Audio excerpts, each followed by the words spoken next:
여러분 안녕하세요. 기간조입니다. 모의고사 9회 시작할게요. 여러분 모두 합격 가자. 좋아요 눌러주세요. 간호조무사가 얼굴이 창백하고 우유를 토하는 신생아를 발견했을 때의 조치는 엎드린 자세로 머리를 낮추어준다. 등을 토닥인다. 이거는 우유를 먹이고 난 자세고요. 일단 토한다 하면은요. 엎드린 자세로 약간의 하임리히법 아니에요? 고개를 아래로 해서 등을 두들겨 줍니다. 기도흡인을 방지시켜준다.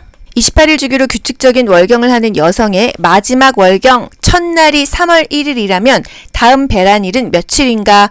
다음 배란일은 처음 구해보는 겁니다.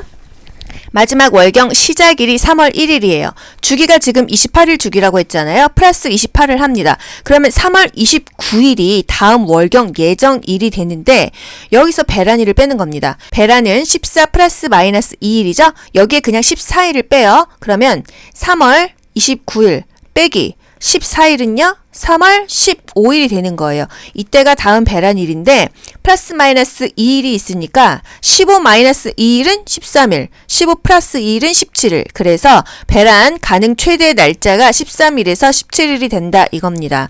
아시겠죠? 그래서 다음 배란일을 구해라 하면은 월경 첫째 날 플러스 주기를 더하세요. 그리고 여기다가 14를 빼면은 다음 배란일이 나오는 거예요. 우심방이 최고로 이완되었을 때 압력을 말하며 심장의 수축과 수축 사이의 휴식기 혈압은 이완기압이다. 우리가 혈압을 120에 80을 정상으로 합니다. 이게 바로 82 이완기압이에요. 그러면 좌심방이 최고로 수축되었을 때 압력이 뭘까요? 그게 바로 수축기압이죠. 수축기압 대 이완기압 이렇게 우리가 120에 80 이렇게 말을 합니다. 소아천식 환아 간호 시 알레르기를 유발하는 음식과 환경을 피한다. 환경적인 요인만 있는 게 아니라 심리적인 요인도 있다는 거. 기관지 확장하는 약 뭐 있었죠? 에피네프린, 아미노필린이 있었어요. 천식 하면은 알레르기 세트로 간다고 했죠? 회피요법을 해야 됩니다. 꽃가루, 또 고양이 털, 강아지 털 알레르기 있었으면 그 알레르기를 일으킨 원인 물질로부터 피해야 된다 해서 회피요법이 필요하고요. 또 습도를 높여준다. 수분 섭취를 증가시켜준다. 자, 좋죠. 갑자기 차고 건조한 공기에 나갔을 때 알레르기 천식이 생길 수 있다고 했어요. 분만 6에서 8주간을 산육기라고 합니다. 산육기가 6에서 8주죠? 성관계는요, 똑같이 6에서 8주 이후에 가능하고요. 통모경만 4에서 6주로 조금 더 빨리 할 수가 있습니다. 오로의 냄새가 심하다고 하면은 산후 감염이 됐다. 의미할 수 있겠죠. 회음 절개했는데 분비물을 배출하기 위한 자세는 상체가 높여지고 하체가 좀 내려가는 자위가 좋다. 또 치유를 위한 조치는 좌욕이 좋다. 좌욕물의 온도는요. 좌욕 83, 83은 40에서 43을 더한 거였죠. 이렇게 암기를 했었습니다. 영 좌침 목욕 시간 5에서 10분이다. 영아 목욕, 좌욕, 침상 목욕의 목욕 시간은 5에서 10분이라는 거. 자궁, 회복, 치유 자세가 뭘까요? 이렇게 하는 거 수룡이다. 또 연료법, 회음부 간호는 요런 자세 똑같나요? 이렇게 누워있다가 다리만 올리는 자세 배횡아이다. 이 자세가 중요하죠? 여러분 쇼크 자세는요. 트렌델렌버그 포지션 호흡이 곤란해 상체를 올려주는 자세 파울러시 체입 자위 반자위 기억나시죠? 관장 자세는요. 좌측 심수위요. 엎드린 자세는 복위이다. 삼빈가 자세 자궁 경부암 자세는요. 쇠석위 절석위라는 거. 협심증이 발생했어요. 그랬을 때 심장이 쪼여지잖아요. 혈관 확장제 중요한 거 니트로글리세린. 니트로글리세린은요. 혓바닥 아래 투여를 합니다. 그래서 설아 투여한다. SL이라고 합니다. 얼마 전에 그 유튜버 신사임당님이 협심증 때문에 병원을 갔다 이런 얘기가 있어서 제가 뭐 아는 게 우리가 니트로글리세린밖에 더 있습니까? 그래서 니트로글리세린 처방받으셨나요? 이런 댓글을 제가 다른 적이 있어요. 몇 달 전에. 협심증 하면은 니트로글리세린 연결하셔야 됩니다. 보통은요, 니트로글리세린을 설아 투여했을 때 심장의 통증이 멈추는데 30분 이상 계속 통증이 심해진다 하면은 심근경색증을 의심할 수가 있습니다. 협심증은요, 심장에 피를 공급하는 관상동맥, 심장에 있는 동맥이죠. 관상동맥이 좁아지고 동맥 내에 혈전이 생기거나 동맥이 수축하면서 가슴에 통증이 생기는 질환이에요. 보통은 니트로글리세린을 설아 투여하면은 좋아집니다. 통증이 30분이 넘어간다, 30분 이상이다 하면은 약발이 안 받아. 그러면 심근경색증으로 생각할 수 있는데요. 이거는 관상동맥이 막혔습니다. 막혔기 때문에 니트로글리세린 효과가 없어요. 심근경색증 어떻게 해줘야 되냐? 절대 안정을 해줘야 돼요. 왜? 혈액 공급이 안 되잖아요. 동맥이 막혔으니까 에너지 활동량을 줄여줘야 되기 때문에 absolute bed rest. 절대적으로 침대에서 휴식을 취해라 이겁니다. 변 완화제를 투여해요. 왜 뜬금없이 변 완화제야? 힘을 주다가 혈압이 상승할 수 있기 때문에 변비를 방지하기 위해서 변 완화제를 투여합니다. 산소를 공급해줘요. 심근경색증은 고농도의 산소를 공급해줍니다. 또 심전도 모니터링을 EKG 모니터링이라고 하고요. 심전도를 모니터링 해야겠죠? 그리고 모르핀을 어떻게 주사 놓죠? 정맥주사 IV로 놓는다. 흉통이 너무 심하기 때문에 빨리 효과를 보기 위해서 IV로 놓는 것도 있고요. 이 크레아틴 효소가 근육 주사 진단에 혼돈을 준대요. 그래서 이게 지금 심근경색증인지 정확한 진단을 위해서는 IV로 놓지 IM으로 놓지는 않는다 이거예요. 근육 주사로 놓으면은 혼동이 오기 때문에 여러분 그 약발 빨리 받는 순서 뭐죠? 정근피경이죠. 정근피경, 정맥주사, 그 다음에 근육주사, 피하주사, 경구로 먹는 게 가장 약발이 느리다는 거예요. 여기서 산소 공급이 먼저냐? 모르핀이 먼저냐 이 순서를 물어보신 분 계셨는데요. 여러분 이 순서가 중요한 게 아니고요. 심근경색증은 니트로글리세린 약발이 받지 않기 때문에 모르핀을 IV 한다 이게 중요한 거고 산소 공급은 뭐 이게 순서가 중요한 건 아닙니다. 여러분은 가끔씩 본인이 꽂히는 데가 있어요. 그래서 그것에서 벗어나지 못하고 왜 이렇게 되는 거야 파고드시는 경우가 많습니다. 제가 학생 때 그랬거든요. 그런데 결국은 이 문제를 맞기 위해서 공부를 하는 거기 때문에요. 시험에서 원하는 거는 이 순서가 아니고 그냥 모르핀은 근육주사가 아니라 정맥주사 IV를 놓는다는 거 이게 중요한 거예요. 아시겠죠? 당뇨병 1일 총 열량은 환자의 표준 체중을 기준으로 합니다. 현재 체중이 만약에 뭐 80kg야. 그러면은 뭐 당뇨가 아니고 이렇게 하는 게 아니고요. 표준 체중을 기준으로 하는 거예요. 식이요법은 당뇨병 치료에 있어서 가장 중요한 부분입니다. 뭐 식이요법은 고혈압에도 물론 중요하지만 가장 중요한 병은 당뇨병이에요. 단당류는 당이 한꺼번에 쭉 올라가죠? 그러면 이 당분을 분해하기 위해서 또 인슐린이 분비돼야 되고 무리가 가니까 단당류는 금하고요. 당을 서서히 올리는 다당류를 먹는 게 맞습니다. 탄수화물, 단백질, 지방의 비율은 6대 2대 2 정도가 적합하다는 거. 어쨌거나 탄수화물을 더 많이 먹을 수밖에 없네요. 당뇨의 4대 증상, 다음, 다식, 다갈, 다뇨 아시죠? 당뇨병은요. 인체 대사 요구량에 비해서 췌장에서의 인슐린 분비가 적기 때문에 혈당치가 높게 나타나는 질환이라고 볼 수가 있겠어요. 식이요법이 중요하죠? 그리고 나서 운동요법, 약물요법을 합니다. 보통은 1형 당뇨와 2형 당뇨가 있는데 거의 다 2형 당뇨잖아요. 1형 당뇨는 인슐린을 복부에 주사 맞고요. 2형 당뇨는 혈당 강화제를 먹습니다. 식이요법은 당뇨 치료에 있어서 가장 중요한 부분이라는 거. 주변에 당뇨 있는 지인이 있다고 한다면 식이요법이 제일 중요하대 이렇게 말해줘야겠죠. 1일 총 열량은 환자의 표준 체중을 기준으로 결정을 한다는 거. 캔디, 초콜릿 이런 단당류는요.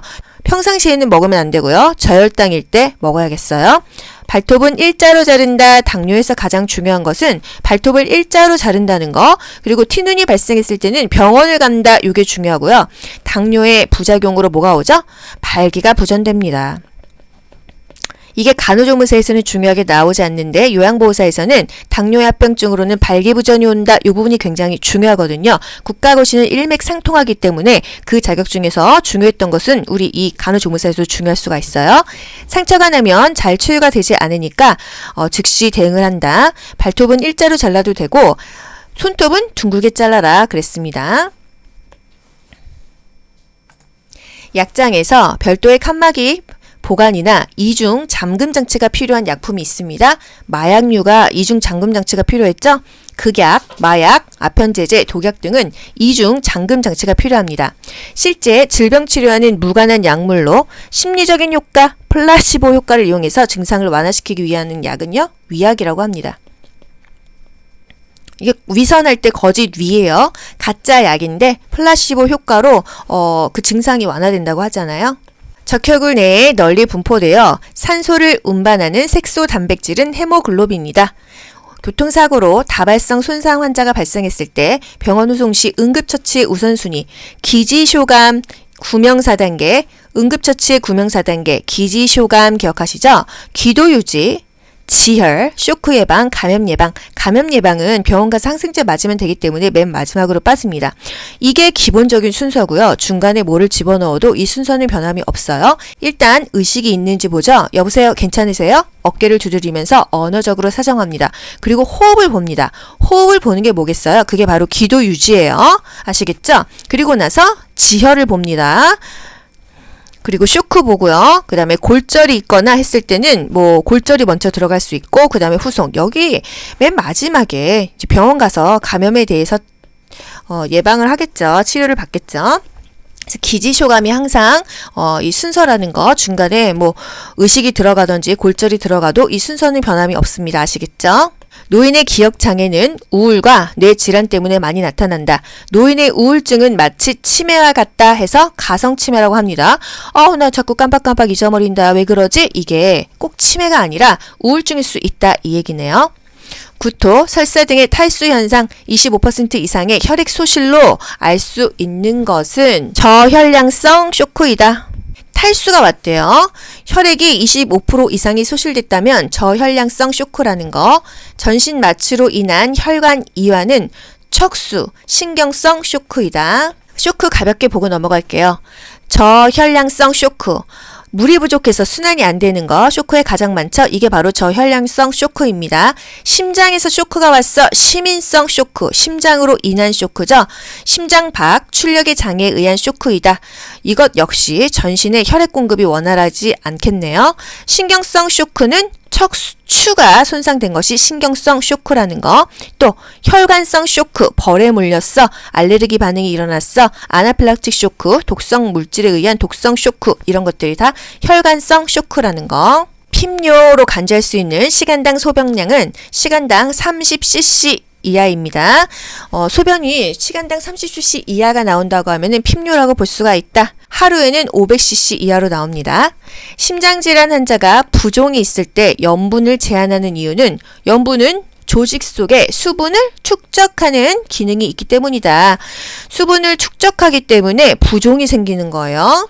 항암제를 투여받고 있는 환자 간호시 가장 중요한 것은 항암제는요, 감염을 예방해야 됩니다. 감염에 취약하기 때문에 역격리, 보호격리 했었잖아요. 그죠? 치매 환자 의사소통 시 이해하지 못할 때는요, 반복해서 이야기해줘야겠죠. 치매 노인의 의사소통 이해할 수 있게 낮은 목소리가 좋아요. 못 알아듣는다고 어르신 안 들리세요? 높은 목소리 하면 안 되죠. 낮은 목소리로 치매 노인의 속도에 맞춰서 말합니다. 인격적으로 대해요. 아이 대하듯이 하지 않습니다. 아유, 밥 먹으라고 했잖아. 이렇게 하는 게 아니에요. 간결하고 짧은 언어, 이해하기 쉬운 표현으로 하고요. 한 번에 한 가지씩 설명하는데 귀요보님 이렇게 이름을 부르는 거예요. 가까운 곳에서 얼굴을 마주보고 말하고요. 항상 현실을 알려줍니다. 지금은요, 3월달이에요. 봄이에요. 오늘은 월요일이에요. 이렇게 현실을 알려주는 것입니다. 12시니까 점심 먹을까요? 이런 식으로요. 비언어적인 표현 방법, 제스처를 사용합니다. 신체적인 접촉도 괜찮아요. 질식 분만을, 정상 분만을 막 끝낸 산모가 회복실로 돌아왔을 때 뭘 관찰해야 될까요? 아기를 다 낳았잖아요. 그렇게 되면 자궁이 수축됐는지, 맥박이나 혈압이 정상인지 바이탈을 재겠죠? 그러면 이거는 지금 회복기잖아요. 개아반회. 개국이 지나서 태아 나오고 태반 나오고 회복기예요. 이때는 바이탈도 재고요. 자궁에 출혈이 있는지 본다고 했습니다. 그래서 뭐 트렌들렌버그 포지션으로 올려주거나 자궁 저부를 마사지하거나 얼음찜질 해줬어요. 현대간호가 지향하는 방향은 환자를 인격체로 보는 전인간호이다. 우리 환전제 기억하시나요? 현대간호의 경향은 환전제이다. 환자 위주, 전인간호, 재활간호이다 그랬어요. 전인간호는 환자의 육체뿐만이 아니라 정신과 감정의 일체까지 다 간호하는 것이 전인간호이다. 인간의 성격을 구성하는 세 가지 요소가 있는데 본능, 자아, 초자아가 있어요. 이것을 설명한 사람은 프로이드다. 국시용은 아닙니다.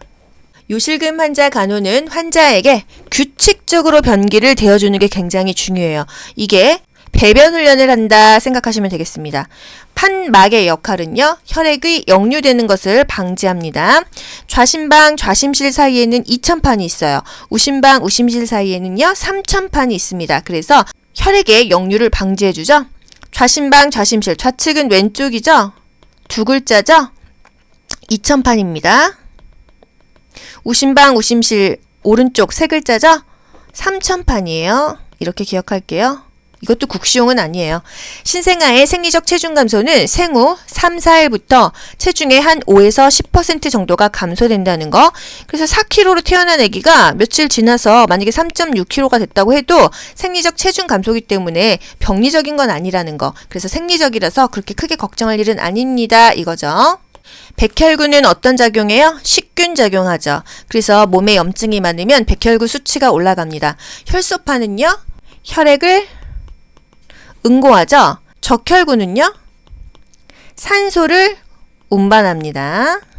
간호조무사가 직업인으로서 갖춰야 할 조건은 지식과 기술, 능력 향상을 위해서 실무 교육을 지속적으로 받습니다. 이론 교육이 아니라 실무 교육을 지속적으로 받는다. 성장과 발달, 6회에도 나왔는데 또 나왔어요. 전체적인 면에서 부분적인 면으로 발달을 한다. 신생아의 성장, 볼게요. 두미법칙, 머리에서 발끝으로 성장을 합니다. 근원법칙, 중심에서 말초 쪽으로 성장을 하는 거예요. 어떤 활동? 전체적인 활동에서 부분적인 활동으로 성장을 하고요. 큰 근육에서 작은 근육으로 성장을 합니다. 일반적인 운동, 일반적인 면에서 특수한 운동, 특수한 면으로 성장을 하는 거예요. 손 전체에서 손가락 이런 식으로요. 신체 각 부분은 각기 다른 속도로 성장한다. 성장의 속도가 다 같은 게 아니라 다 몸의 각 부분에 따라서 달라진다는 거. 대천문은 전두골과 두전골 사이에 있으며 12에서 18개월에 폐쇄된다. 대천문은요, 돌잔치쯤에 폐쇄된다. 소천문은 약 6에서 8주 후, 2달 정도에 폐쇄된다. 기억하시면 되겠습니다. 음압 펌프질로 하면은 딱 나와야 돼요. 뭐가 나와요? 여러분, 부항이 나와야 돼요. 음압 펌프질로 살에다가 이렇게 부항 붙이는 거 아니에요. 관 속에 공기를 빼내서 이 관 안에 공기를 빼가지고 경혈상 피부 표면에 흡착시켜 우려를 치료한다. 구강 문제를 초래할 위험성이 큰 대상자는요, 의식이 없는 무의식 환자가 아무래도 구강 문제가 더 초래되겠죠. 본인이 구강 간호를 못하기 때문에요. 1차 보건의료의 개념은 진료보다는 예방에 치중한다. 구강 질환을 관리함에 가장 기본이 되는 요소는 올바른 칫솔질이다. 그리고 감염 예방을 위해서 올바른 손 씻기가 중요했죠. 마찬가지로 올바른 칫솔질이 중요하다. 1차 보건의료의 대두 배경은 치유 중심의 의료일까요? 예방 중심의 의료일까요? 종비치 불정건, 치료 중심의 의료가 있었기 때문에 이젠 좀 예방을 하자. 병 걸리고 치료하는 게 아니라 미리미리 예방하자 하는 1차 보건의료가 대두된 거예요. 여러분, 1차 보건의료가 뭐죠? 보건소, 보건지소, 보건진료소, 일반적인 의원, 조산원 이렇게 우리가 쉽게 접할 수 있는 게 1차 보건의료입니다. 1차 보건의료 대두 개념은요, 치료 중심의 의료 때문에 결국은 1차 보건의료가 생겼다는 거예요. 엔테로도톡신이라는 독소를 분비하는 것으로 우리나라에서 가장 많은 식중독균이며 하면 딱 나오죠. 우리나라에서 가장 많은 식중독균, 잠복기가 가장 짧은 식중독균은요, 포도상 구균이다. 또 유통기한 지난 케이크 먹고 생겼다, 포도 케이크이다. 독소형 식중독 뭐 있었죠? 보웰포, 보톨리뉴스균, 웰치균, 또 포도상 구균이 독소형 식중독이다. 이것까지 최근 국시에서 다루고 있죠. 최근 치료보다는 건강 증진 또는 질병 예방이 더 강조되는 이유는요, 만성, 퇴행성 질환, 만성질환이 생겼기 때문이에요. 만성질환은 일단 발병되면 잘 치료가 되지 않기 때문에 치료보다도 걸리기 전에 미리미리 예방을 해라. 이게 중요한 거예요. 금연 유지 단계에 있는 대상자를 돕는 간호조무사의 역할은 담배의 유혹에 대한 대처법을 교육한다. 보건소의 금연 프로그램의 단계, 정말 자주 나오지 않습니까? 여러분, 여기서 마무리하자고요. 계획 이전 단계, 계획 단계가 있어요. 그리고 준비 단계가 있습니다. 여기까지는 담배를 끊지 않고 다 그냥 준비만 하는 거예요.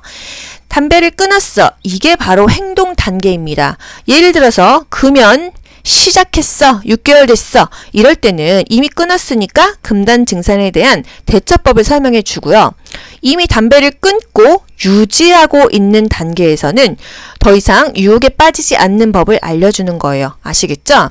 그래서 일단 실행을 했어. 행동을 했어. 담배를 끊었다 이겁니다. 이때는 금단 증상에 대한 대처법을 설명해 준다.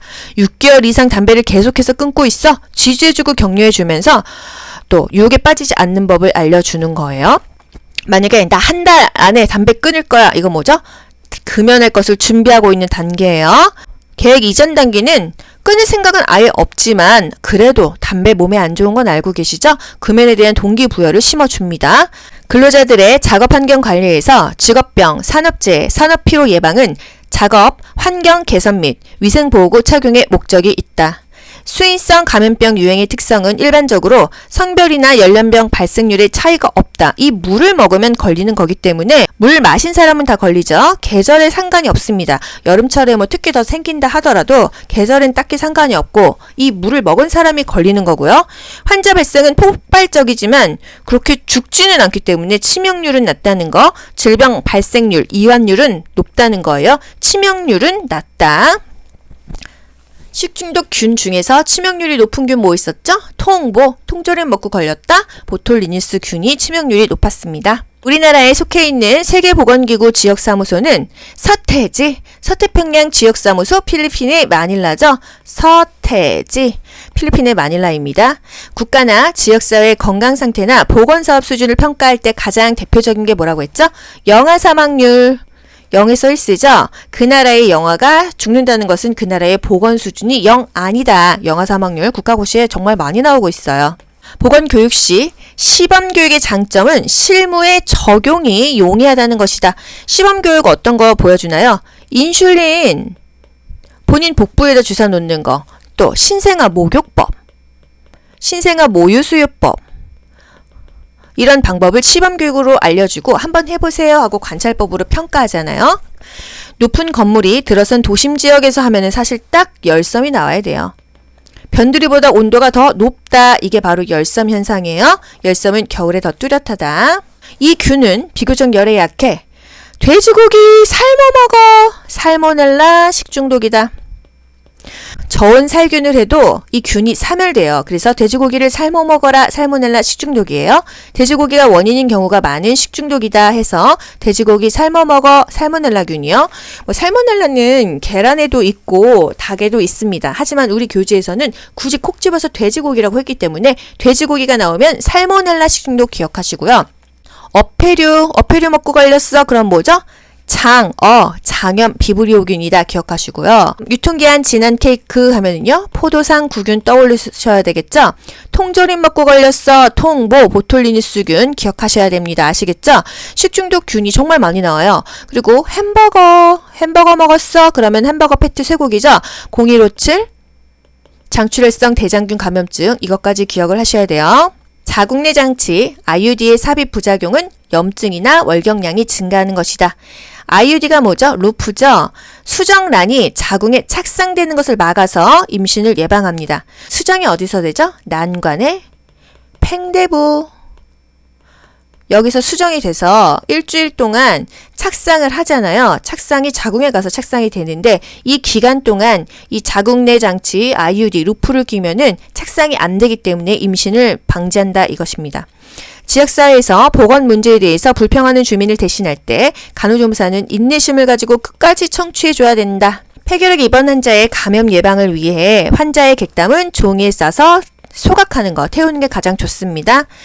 풍진, 홍역, 수두, 유행성 이하선염, A형 간염은 바이러스 질환일까요? 세균성 질환일까요? 바이러스 질환입니다. 우리 MMR, 홍유풍 배웠죠? 홍유풍. MMR 홍유풍은요, 바이러스예요. 그리고 에이즈 바이러스예요. 독감은 인플루엔자죠. 인플루엔자 바이러스입니다. 우리 디탭 배우지 않았습니까? 디탭, 디프테리아 파상풍 백일해. 요것은요, 세균이라고 합니다. 클라미디아, 트라코마티스균은 클라미디아의 원인균이다. 이게 클라미디아니까 클라미디아 트라코마티스균은 클라미디아의 원인균이에요. 헤모필루스 두크레이크 간균은 연성 하감의 원인균이다. 연성하감의 원인균이다. 연성하감과 경성하감이 있어요. 연성은 뭔가 말랑말랑하다, 연하다 이거잖아요. 경성은요, 매독을 경성하감이라고 합니다. 또 헤모필러스 듀크레이크 간균, 간균은요, 막대기 모양의 균이었죠. 연성하감의 원인균이다. 성관계 질환을 STD 질환이라고 했었죠. 기억하시죠? 연성하감, 성기나 회음부의 통증성 궤양 질환. 궤양이 생긴대요. 궤양이. 서해부의 림프절, 부종, 동통, 궤양이 연성하감의 특징이다. 우리 매독균 이름 뭐죠? 트레포네마 팔리듐. 매독 검사는 VDRL이었죠. 연쇄상구균, 산용열의 감염균 이름이 연쇄상구균이었어요. 연쇄살인마, 연쇄상구균 이렇게 외웠었죠. 매독균은 트레포네마 팔리듐. 요거는 좀 중요합니다. 매독균은요. WHO가 국가 경제 수준과 기초 보건 수준을 파악하기 위해서 영아 사망률과 모성 사망률을 모자 보건 지표로 적용을 한다. 영아 사망률은요, 그 나라의 보건 지표에 크게 영향을 미친다고 했죠. 모성 사망률도 마찬가지예요. 하지만 신생아 사망률은 그 환경적인 요인이라기보다는 태어나기 전부터 어쩐 산정 간호를 못해서 사망했을 확률이 높기 때문에 뺍니다. 지역사회 간호란 지역사회 대상으로 간호 제공 및 보건 교육을 통해서 지역사회 적정 기능 수준의 향상에 기여하는 것을 목표로 하는 과학적인 실천이다. 간호 제공, 보건 교육. 뭐가 중요한 이유는 임산부와 영유아는 질병에 취약한 집단이고 예방사업의 효과가 크기 때문이다. 모자 보건이 중요한 이유가 되겠어요. 모자 보건이 중요한 이유는 임산부와 영유아는 질병에 취약한 집단이죠. 또 예방사업의 효과가 크죠.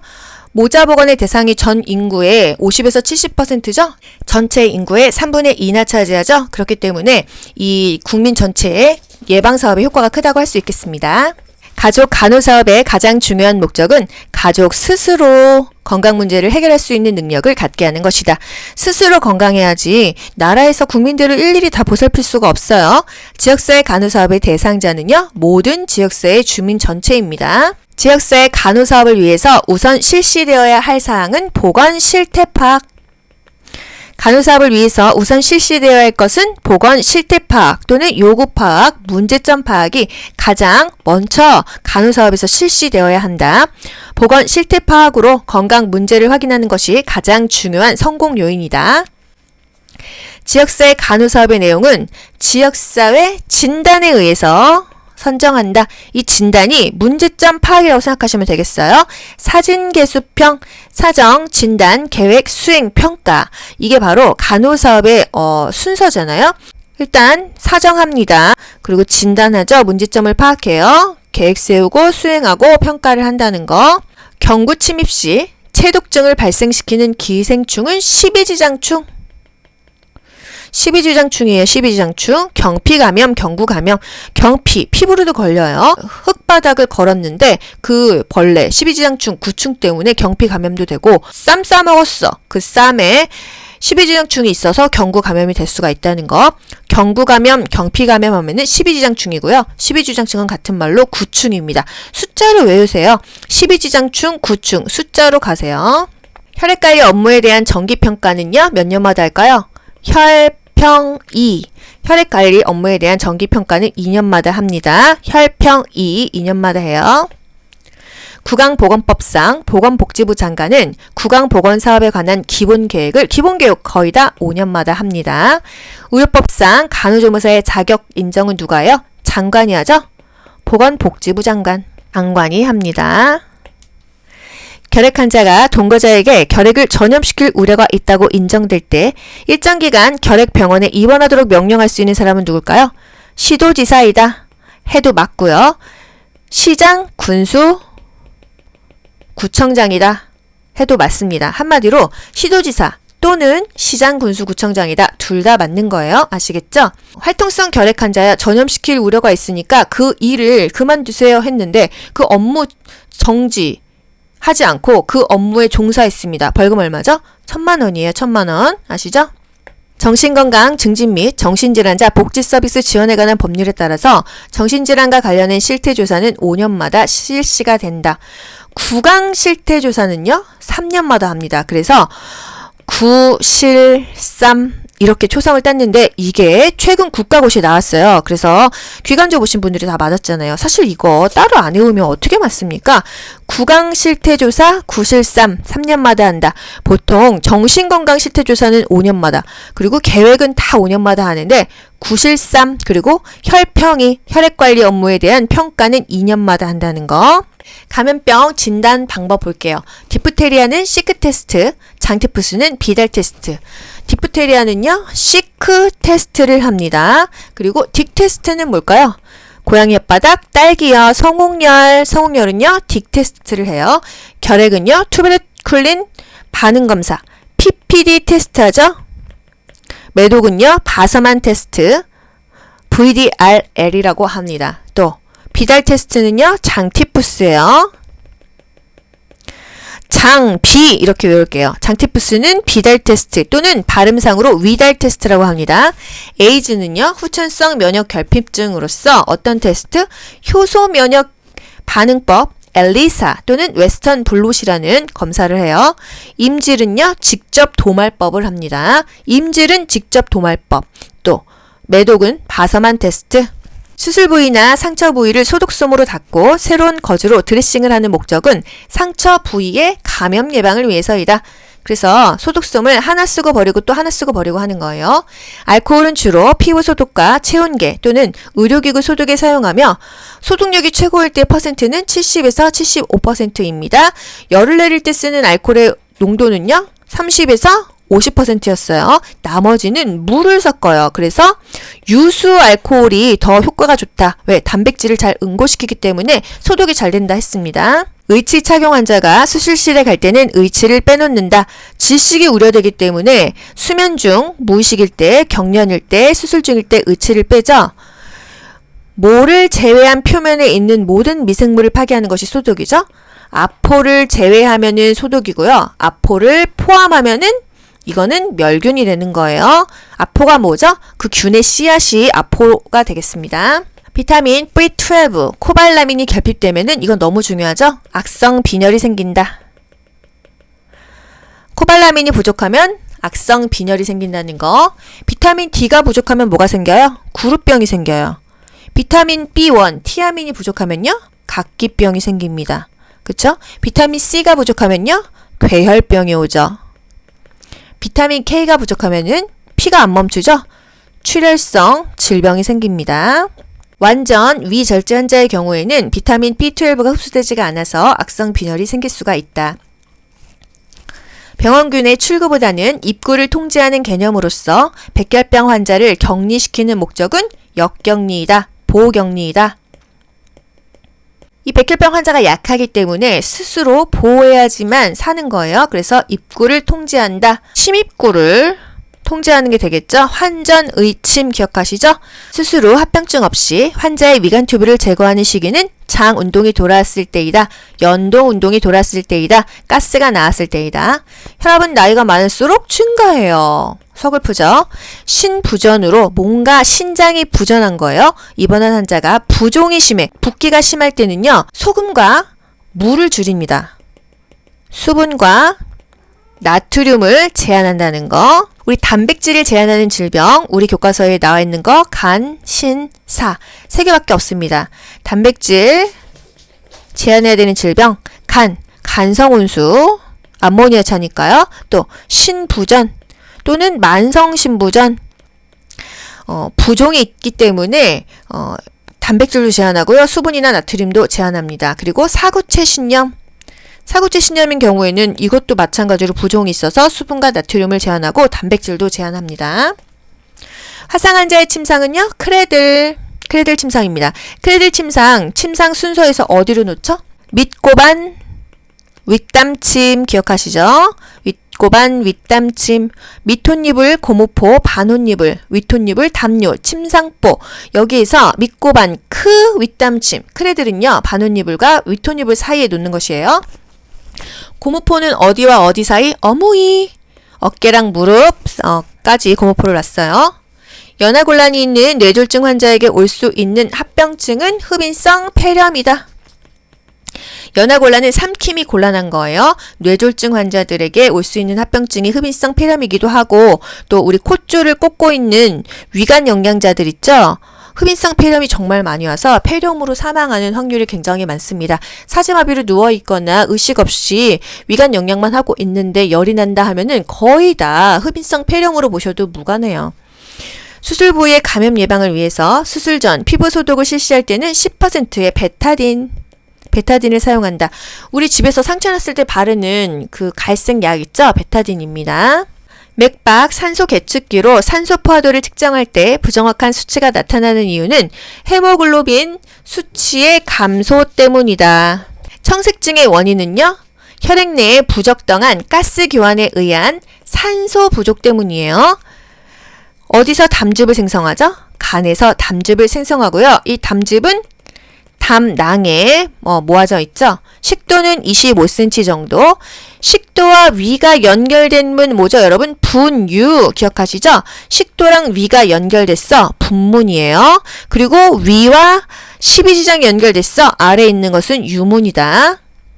공격적 성향이 있는 치매 환자에게 신체 보호대를 사용할 때 기능적인 장애가 일어나지 않도록 억제한다. 억제되는 웬만하면 하지 않는 게 좋죠. 최소한으로 억제한다. 환자나 보호자의 동의가 필요하다. 경추 손상으로 견인장치를 하고 있는 환자는 경추면 목이죠. 사지 끝부분을 노출시켜서 청색증이나 냉감이 있는지 수시로 관찰한다. 견인장치 하고 있는데 피는 통하는지를 보라 이거예요. 쇼크 상태에서 요골 맥박이 잘 잡히지 않는다면 보통은 맥박을 요골에 잡잖아요. 여기 손목 여기요. 성인과 소아는 우리 의식 잃고 쓰러진 사람 목에다가 제일 먼저 대지 않습니까? 경동맥에 맥박을 재고요. 영아는 0에서 1세잖아요. 애기들은 목이 짧아요. 그래서 상완동맥에다가 맥박을 잡습니다. 병원에서 낙상사고 예방을 위해서 환자가 화장실 갈 때에는 뭔가 붙잡는 게 좋겠죠? 손잡이나 난간을 이용하도록 한다.